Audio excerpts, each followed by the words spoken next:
This movement that we are in is called a struggle because we are fighting for our lives. To America. I'm amazed that America brought to America. I wanted to ask you, because I know there was a little bit of time between when you all finished this film and were able to release it, just kind of what that was like for you and having it released at a time where it really is so just as relevant today as it, would have been in the 60s. Unfortunately, in our history, American history, things just keep repeating themselves, and not really the things that we want to repeat themselves. And so we felt like no matter when this film came out, it was going to be timely, but we couldn't have predicted that this would be, no one could have predicted that we would have the year that we had.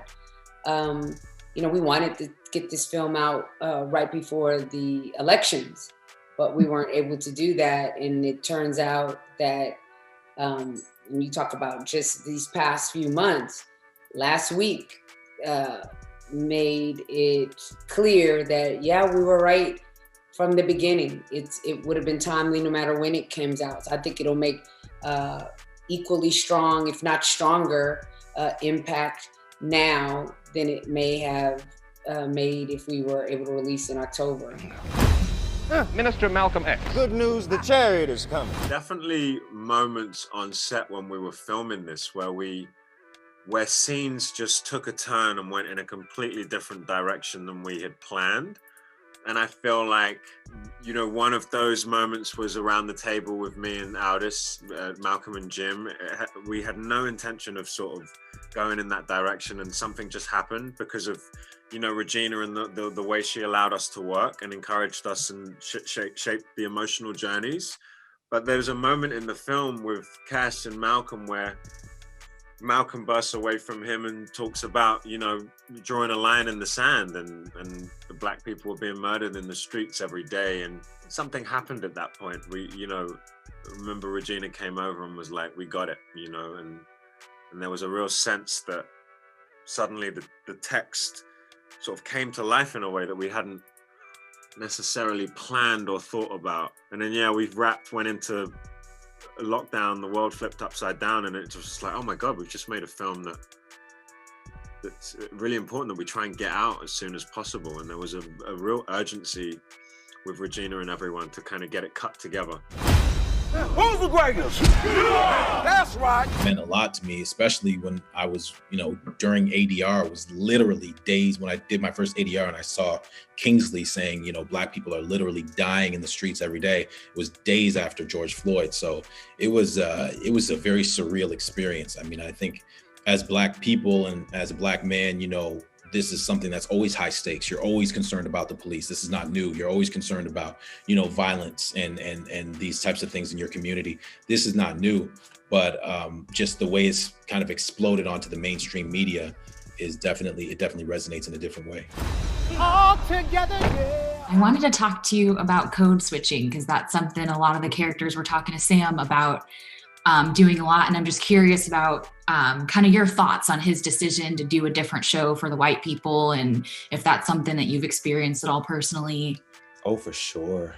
Yeah. And we sit in a little bit of a place of privilege that Sam, because of Sam's work, because Sam walked, Aretha could run, and Aretha gave Whitney wings. You can't judge, our ancestors, the people that came before us, right? Because they were doing the best, best they could. It pains me to think that there was any room in America that would have, not opened their arms to Sam Cooke, that he wouldn't have been accepted.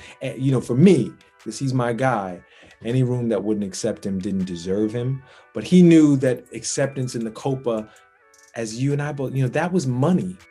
That's going to open the opportunity for me to make the dough that I need to make around this country, and his talent deserved it.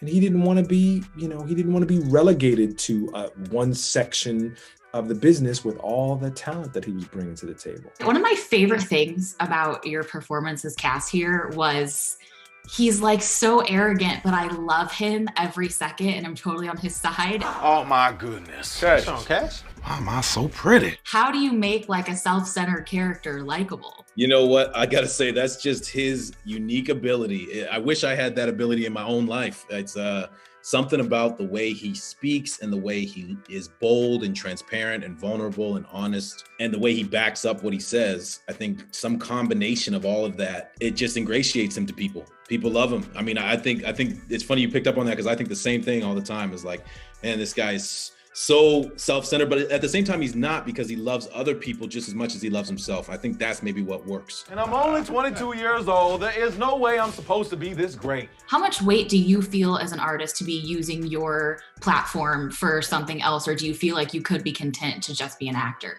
I'm not really sure I know what my platform is yet. It's been really interesting watching Regina and Aldis and Leslie, you know, and Eli as well, to some extent on social media, and understanding like, oh, wow, you know, what you say, Matt, I'm not on social media, so I don't have that kind of responsibility. I'm sort of engaging in this kind of press for the first time. And I'm understanding that when you speak, it will be printed, and this is all kind of new. I definitely feel as an actor, you know, it's my responsibility to always be interrogating stories and character and trying to bring, you know, as high a degree as possible of humanity to everyone I'm playing, so that people can see themselves in the characters that we're putting on screen. You know, decency and kindness and being good to your family, like those things are important as well, and like really important, how you treat other people and being consistent in that, and just not being a dick, you know, and treating everyone with respect and throwing everything you have into everything, and just being grateful for the opportunities and the stuff that I have. I mean, I think if you're doing your job right as an artist, I can't say as an athlete, you know, I can't speak as an athlete, but as an artist in general, or just as a human being, if you're doing what you're called to do, then you're going to have something to say about something that's important to you. And I think you just have to be authentic about that, whatever that is. People aren't always going to agree with it. It's not always going to be what other people think is right or wrong, but as long as you're being authentic and you're doing what you believe is morally right, then I think that's your responsibility. Well, I thought this would be a wonderful chance for us to reflect on what's happened tonight. Like our young brother said, there's no denying that greater forces were at work. No one else is coming? Oh, rest assured, my brother, you're not missing anything. How much of a leap was it going from directing television to film? Is there anything that you had to do for the first time? I just feel like with film, as a director, you just have more control. You are making more of the decisions that determine what the overall aesthetic is going to be of the film, what the tone is going to be the film, the rhythm of the film, the casting, all of that. You know, when you're coming in as an episodic guest director, you're kind of coming into a machine that's already in place. But when you're coming in as a director from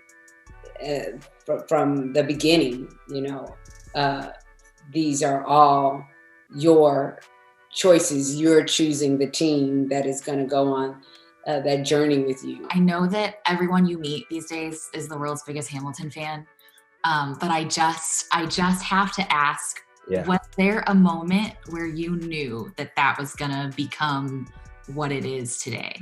Obviously, a special moment is like at the public theater when then First Lady Michelle Obama comes to the show at the public theater. She came to our off-Broadway show and she took a picture with us and met with us after the show and said such kind things. That's weird. You know, that's different. Yeah. But then other than that, the history is littered with great art and great artists that were not celebrated in their time. So I didn't know if Hamilton might fall into that category only after we opened on Broadway and we had the confirmation of those box office receipts that you go, okay, I think I'm gonna have a job for a little while.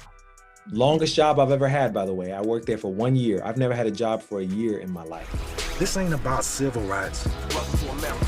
They ain't giving black people what they really want. What's that? Hey, I was made in America. That's why I'm out here saving America. Power. Black power. I like the sound of that. I wish I lived